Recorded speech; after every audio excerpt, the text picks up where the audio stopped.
everybody. Welcome back to Cheyenne's Take Podcast. I'm your host, Cheyenne, and as you can see, we have a little bit of a new setup this time, and I'm not gonna be alone today. I have one of my really close friends, so please give a warm welcome to Ransom. Hey, how y'all doing? Hello, how are you doing? Awesome, actually. That's so good. So, I say let's just get kind of right into what we're going to talk about. The first one is, have you heard the brand new ABC song? No. No. Well, it's going to be everybody's not so lucky day because I'm going to go and play what it is. Let me see. Can I get it up? Yes. Alrighty. Looks like we're gonna play A, B, C, D, E, F, G, H, I, J, K, L, M, N, O, P, Q, R, S, T, U, V, W, X, Y, Z.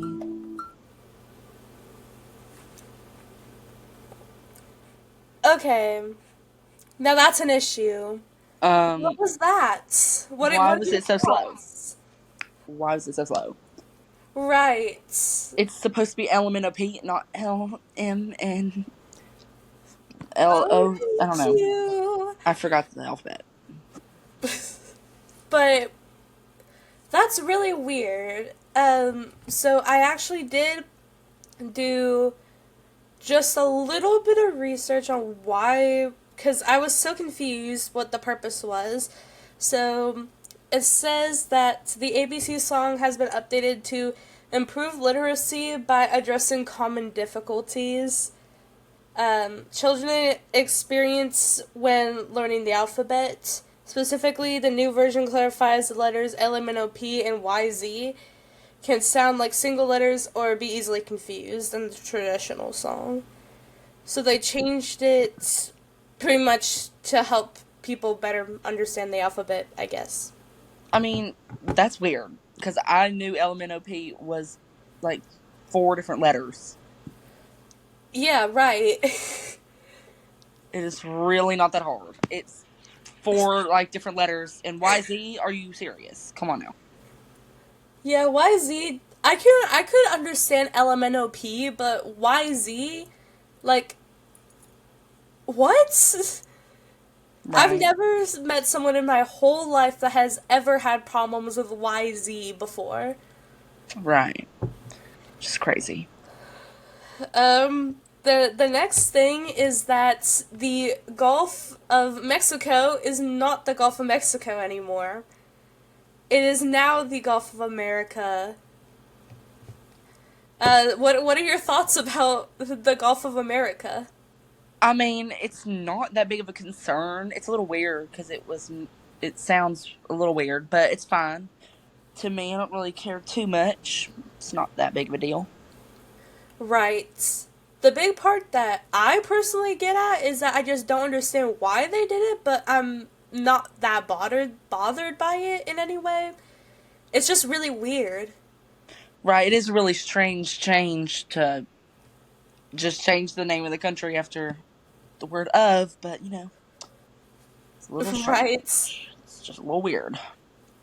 So it says the name of the Gulf of Mexico became a subject of dispute inside and outside the United States this year when U.S. President Donald Trump signed Executive Order 14172 directing the U.S. Interior Secretary to change its name to the Gulf of America within the U.S. federal government. That's the big thing that I kind of got from it, but just like you said earlier, it's not too big of a deal that they changed it. It's just really strange. Well, I do think it's because we're used to it being the Gulf of Mexico, but maybe the future generations will be like, yeah, man, it's normal. I think it's just our, I don't know, our usefulness. That's not right. we us being probably used to it. we You know what probably I'm just trying to need to say. warm up to it. Right. We just need to get used to it. I still call it the Gulf of Mexico because I keep forgetting that it's called the Gulf of America, but hey, same thing. Exactly.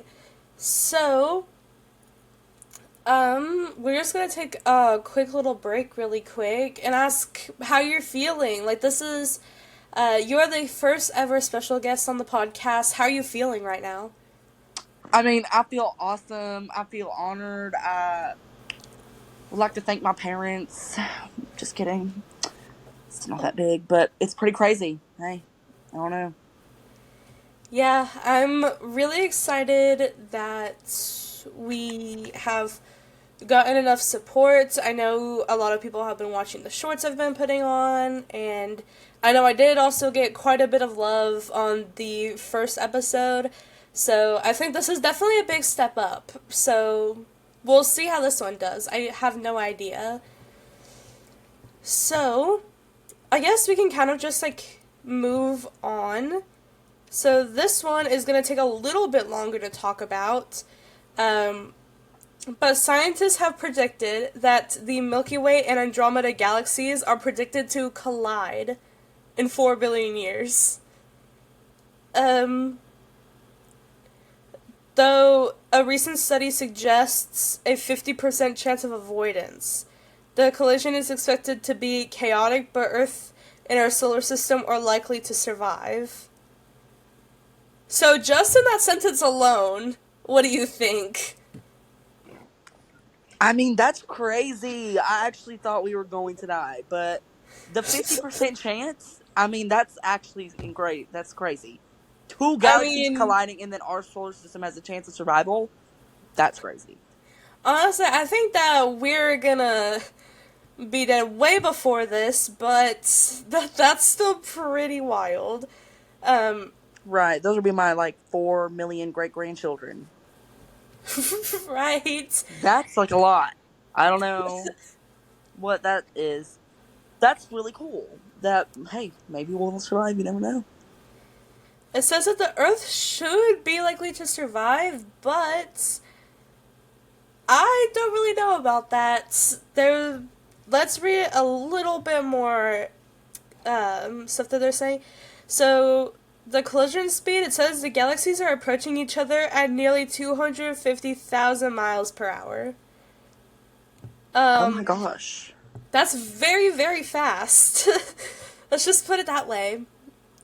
Um, so galactic cores, the galaxy's cores will merge, forming an elliptical shaped galaxy. So, for those of you who do not know, it's not going to be a spiral anymore when they collide. The Milky Way is not going to be a spiral anymore. It's going to be um here, let me actually look for a second so I can show you guys what it's going to look like.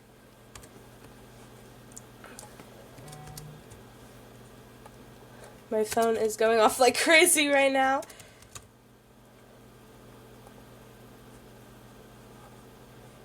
So here we go. Let's see if I can get this up.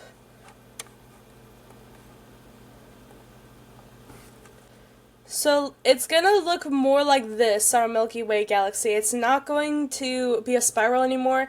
It's kind of just gonna be a big oval.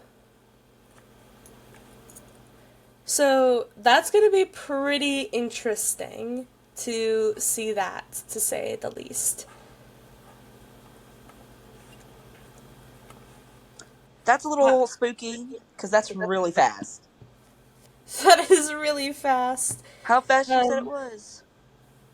so another thing that's also going to be a little bit scary is that stars will settle into randomized orbits. So, will our sun be our sun anymore? I don't know. That's a good question. I don't really know anything about space. Space really kind of freaks me out a little bit. The vastness of it is really what makes me scared. Um, but if stars are said to settle in like a randomized orbit, our solar system is kind of like the sun's orbit, so if it's like blasted off course, like will it take a planet with it? Will we get a new sun? Will we just die of cold? Hey, we could get a new planet because maybe a planet from a smaller star in a different solar system could break off from its solar system and maybe join ours because of the sun's gravitational pull. That is very true. We could also be getting. It might not be the same solar system that you've learned in school anymore in 4 billion years. In 4 billion years, it most likely is going to be. Maybe it could be 20 planets instead of just like 7. I mean, you're right. That's pretty crazy. 4 billion years, you said, or 4 million? 4 billion. That's a long time. That is a very long time. So, colliding gases may create new stars too. So, that's another thing to talk about. Our sun might be a brand new star. That's weird. I don't know. Again, like I said, we're used to the sun, so it's really hard to think of maybe a different color star being there. Yeah, maybe it's like a blue star that we get or a red one. It's pretty weird. Or like, I don't know the other colors of star. An orange one. We could have an orange sun. We could also have an orange sun. So, supermassive black holes will spiral into each other, forming an active galactic nucleus. Oh my gosh. Black holes make me nervous. You're telling me that we're supposed to survive 2 black holes forming into, like, basically a big core in the middle of the galaxy, and we're just meant to survive? I mean, but there's also already a big old black hole in the middle of our galaxy. That So is it's just going to very be bigger, true. and maybe that means that we will be farther away from this black hole because of its gravitational force. I guess it really kind of just depends on where we would land in the galaxy to, like, really tell whether or not we would just get sucked in the black hole or not, because we might if it's way too close. But if we're further away like we are now, then we don't really have that much to worry about. But if we get blasted to the center, then that's a problem. Yeah, that is. But also, during this collision, there in the galaxies, I think there are loose asteroids roaming about these galaxies. There could be an asteroid that might like come into Earth, but not kill Earth completely. That might hit Earth and maybe even bring some new life, like a new species. That's really true, and we're actually going to come back to that later because I actually do have something else to talk about that. But that is very, very true. They also, like, they're also talking a lot about trying to find life within other galaxies. Maybe maybe the Andromeda galaxy might have life that we just don't know about yet. We might get like a whole new civilization. Yeah. Yep. Anyway, what is our next topic? So the last part is that our solar system will be swept further from the galactic core. Okay, there we go. That answers my question. But Earth and the planets are likely to survive with new coordinates. Okay, so that kind of answers my question from earlier. We are going to be pushed further away than closer. So good for us. That'll just mean that maybe the planets will just be in different spots. Right.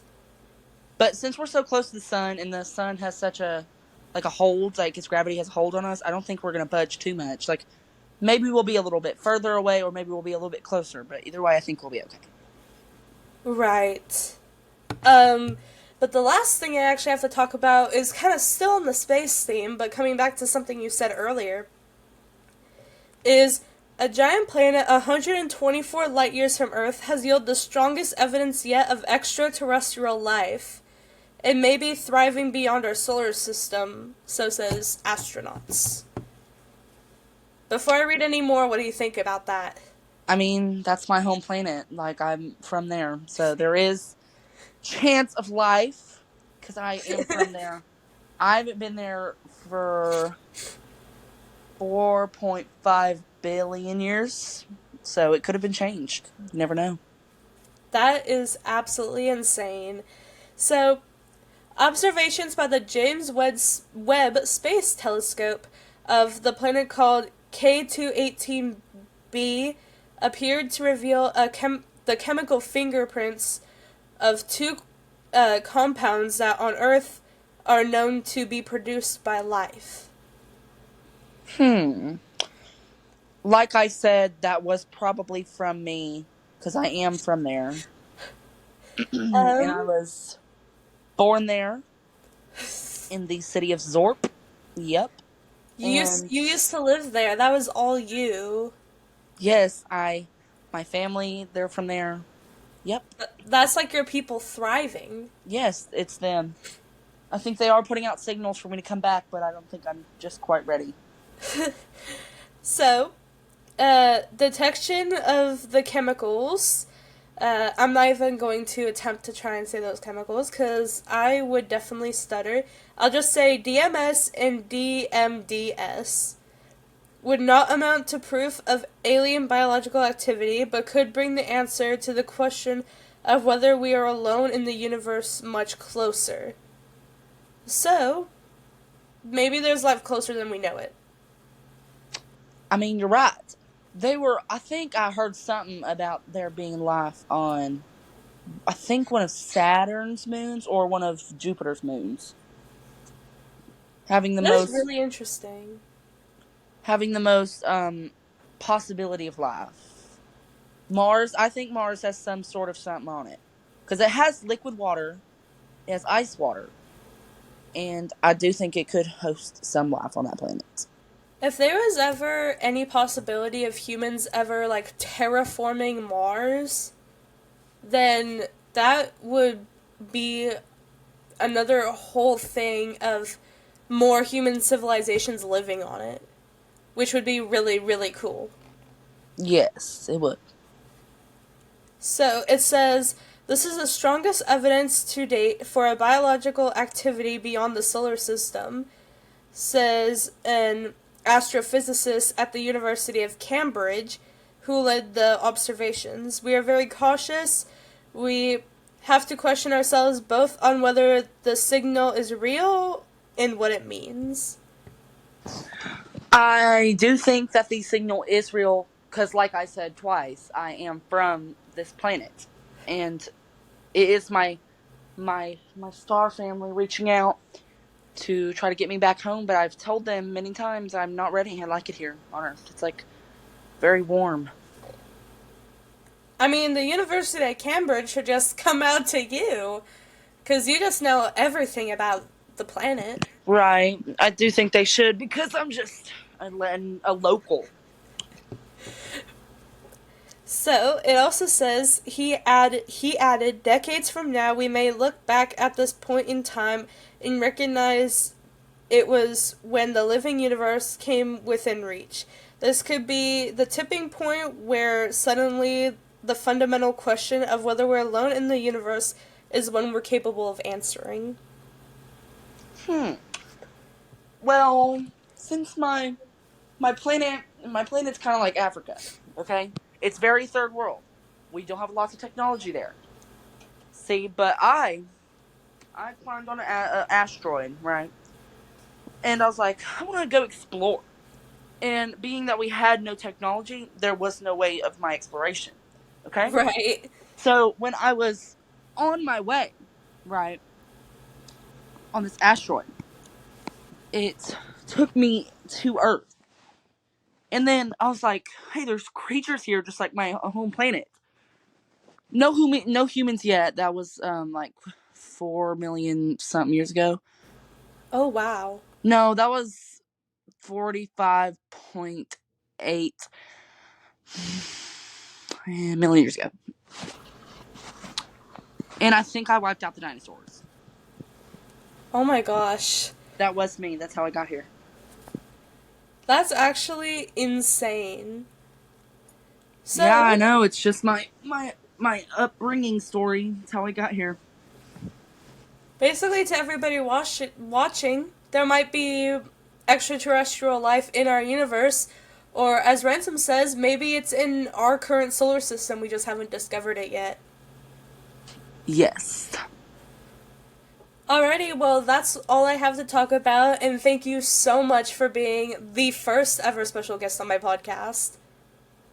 You're welcome. And I hope that everybody enjoyed, and I will be back sometime. I don't really know when, but we'll figure it out. So, with that being said, I hope you all enjoyed, and have a good night!